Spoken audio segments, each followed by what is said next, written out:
সুপ্রিয় দর্শক, আপনারা জানেন যে আজকে ঝিনাইদহ সিটি মোড়ের ঈদগাপাড়ার একটি মেয়ে নাম সাবা, 3.5 বছর বয়স, সকাল থেকে নিখোঁজ ছিল। আমরা ঘটনাস্থলে যেয়ে জানতে পারি মেয়েটি সকালবেলা বাবার সাথে দোকানে যেয়ে মিষ্টি কিনে বাড়ি ফিরে এবং খেলার জন্য সহপাঠীদের সাথে একসাথে খেলা করতে থাকে। রান্না শেষে যখন তার মা তাকে খাবার জন্য খুঁজতে যায়, তখন আর মেয়েটিকে পাওয়া যায় না। তখন থেকেই সবাই চারিদিকে খোঁজাখুঁজি শুরু করে। আশপাশের যে পুকুর, নলা, নর্দমা ছিল, সেগুলা বিভিন্ন জায়গায় তল্লাশি চালানো হয়, কোথাও মেয়েটিকে খুঁজে পাওয়া যায় না। এমত অবস্থায় তার পরিবার থেকে থানাতে জিডি করা হয়, নিখোঁজ মাইকিং করা হয়, সোশ্যাল মিডিয়ায় প্রচার করা হয়, সামাজিক মাধ্যমগুলোতে। তারপরেও সারাদিন গড়িয়ে সন্ধ্যা নেমে আসে, মেয়েটির কোনো খোঁজ পাওয়া যায় না। এদিকে সন্দেহ আরও জোরালো হতে থাকে। প্রত্যেক প্রতিবেশীর বাসা থেকে আমরা যা জেনেছি, খোঁজ নেওয়া হয়, কোথাও পাওয়া যায় না। কিন্তু মাসুদ নামে একজন ব্যক্তির বাড়ি, মেয়েটির বাড়ি থেকে কয়েক বাড়ি পরেই, সেখানে যখন মেয়েটির বাবা বারবার আসে, তখন মাসুদের স্ত্রী সান্ত্বনা খাতুন বাজে ব্যবহার করে। এ থেকেই মেয়েটির বাবা আরও সন্দেহপ্রবণ হয়ে ওঠে এবং নজরদারি শুরু করে। এক পর্যায়ে সন্ধ্যার আগ মুহূর্তে কিছু একটা নিয়ে মহিলা বাইরে বেরোতে যায়। এমন সময় মেয়েটির বাবা সন্দেহ করে এবং পরে দেখা যায় যে মেয়েটিকে মেরে খাটের তলে রেখে দিয়েছে। পুলিশ এবং সেনাবাহিনীর যৌথ অভিযানে সেখান থেকে লাশ উদ্ধার করা হয় এবং আসামিকে উদ্ধার করা হয়। আসামির নাম সান্ত্বনা খাতুন, বয়স 32।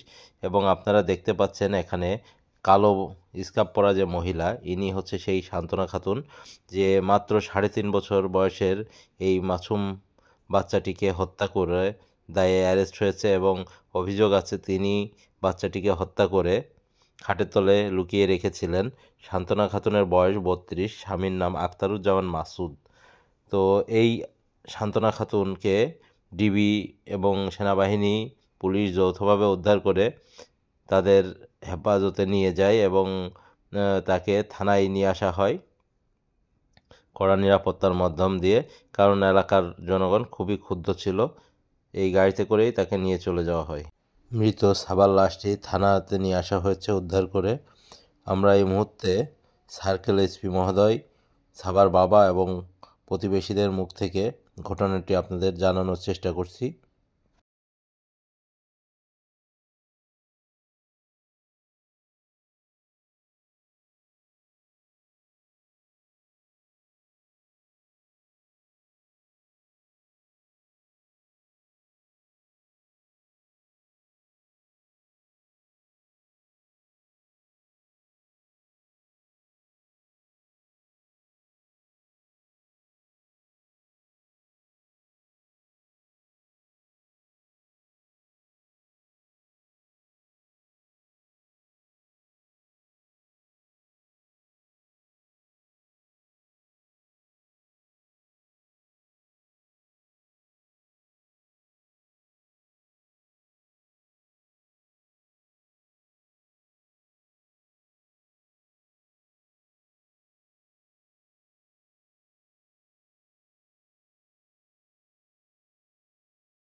লাশ উদ্ধার শেষে সেনাবাহিনী ফিরে যাচ্ছে। আপনারা দেখতে পারলেন এতক্ষণ সাবার বাবা মুখ থেকে তার ঘটনাটি পুরা শুনলেন এবং তার প্রতিবেশীদের সবার একটি কথা, সাবা হত্যার সুষ্ঠু বিচার করতে হবে এবং এই দোষীকে কঠোর শাস্তি দিতে হবে, এই দাবি রাখছেন প্রতিবেশীরা।